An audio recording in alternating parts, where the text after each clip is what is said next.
The honourable member for Saskatoon West. Thank you, Mr. Speaker, and I want to acknowledge the member from Calgary, Signal Hill, for the courage to speak about his own life and experience, and to let him know through you, Mr. Speaker, that when we take the opportunity to discuss suicide in a public place, we do make a difference in the world, to families, to individuals, to take the stigma and the darkness away from people, to be able to share and talk about their pain, and that's very important. And through you, Mr. Speaker, I just wanted to acknowledge that that bravery. It is an honor to stand here today, Mr. Speaker, and speak on what is such an important motion brought forward by my colleague, the member from Timmins, James Bay, and to acknowledge all the work and leadership the member has done on this issue. And the motion is calling for the federal government, for all of us, to provide leadership to create and implement a national suicide prevention action plan. And like my colleagues, I do want to acknowledge the family members and friends and our colleagues here today who have been touched by the death of someone they've loved who has by suicide.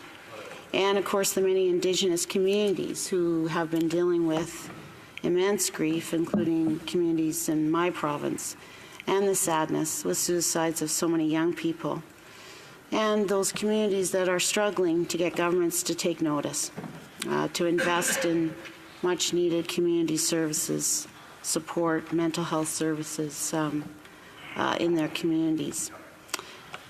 I'd also like to acknowledge Marilyn Irwin from Saskatoon, just for her fierce advocacy around the importance of investing in mental health services and the importance of that when we're talking about preventing suicides in our communities. And I think what this motion is calling upon us to do is really to move to action. We know that there have been frameworks in place and a scattering of programs within different jurisdictions and different departments. But what we really need to be able to do is to bring beyond a framework, but really bring us to action, because as we've heard, too many people are dying, and many of those deaths could have been prevented with action. I just want to make sort of three general comments on the role of the federal government in this issue. To me, there are some similarities here to the issue of homelessness. You know, where governments sort of fear to tread or stay back here in Ottawa or create frameworks or talk about policies, of course, communities have to step in and they lead. And I think if there was ever a time for governments at all levels, including the federal government, to really learn how to work alongside communities, this would be the issue, I think, for the federal government, to really understand how to do that well.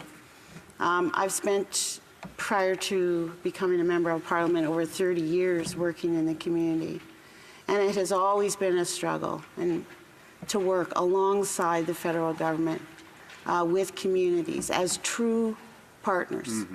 And I think if we were ever going to find a way to do that, and to do that well, and to build on that capacity within the federal government, this is the issue. This is the action plan where we could do that. My final comment on the federal government in this issue is that jurisdiction is a government issue.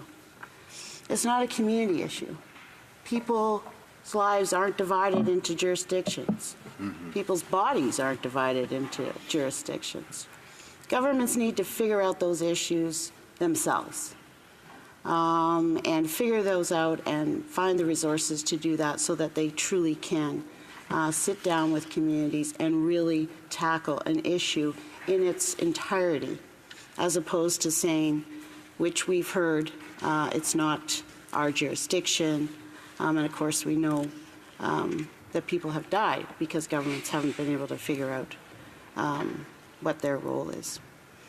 I also want to commend my colleague for, the thoroughness of this motion. It really includes everything we need to be able to create a national action plan, to move the federal government beyond a framework, to move the federal government beyond sort of a patchwork of systems, of cares, of all those kinds of things, to really bring everyone together, all hands on deck, so to speak, and to move forward and to actually have an impact on people's lives. And my colleague had an opportunity to sort of talk about what some of those things that need to be included in an action plan. And we've also heard from a speaker from the opposite side, from the government side, sort of talk about some of the programs that are in place. And but what we know from the motion here and the work that my colleague has done is that there's certain things that we need to have in an action plan to actually have some impact. And I think the most crucial one is culturally appropriate, and as I mentioned, community-based suicide prevention programs, particularly in Indigenous communities. And there's nothing wrong with starting an action plan focused on those communities who are most impacted or most vulnerable, because we can all benefit from that work in all communities.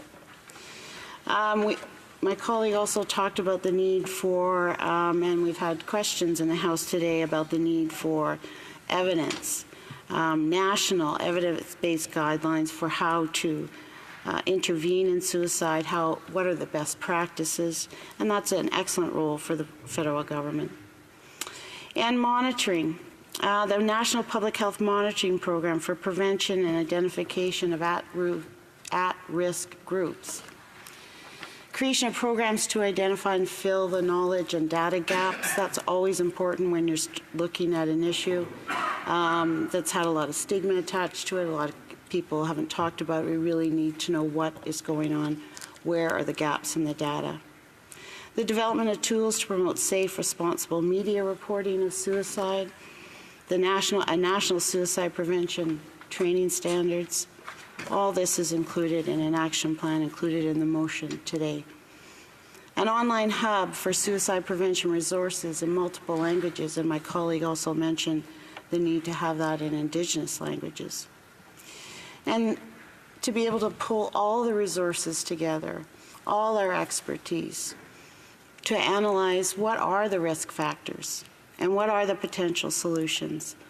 And I think we've talked about some of those today, the impact of childhood experiences, the role of social media, how are we going to, what are the means, the best way to reduce stigma around accessing mental health services, which we know is a will play a key role in actually addressing the epidemic. And as we've also heard, suicides impact every community in Canada, and we've heard a very personal story about what happens and what's left behind and the trauma that's faced by the sudden death of a loved one. It's a sensitive subject, but we've done an important job here today, I believe, in being able to talk about it in the House of Commons in order for us to move forward on a very important topic. I think the other piece we've talked about is that we actually have an example in Canada, in Quebec, that has created a provincial-wide action plan and have actually seen that impact the suicide rates in that province.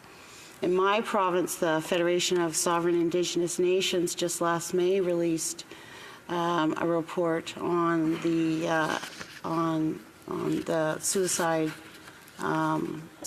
in First Nations, and brought together some of the things that we need to do in order to address that issue. And so there are groups that are leading the way in which we can bring their work to the national level in order to have a real impact.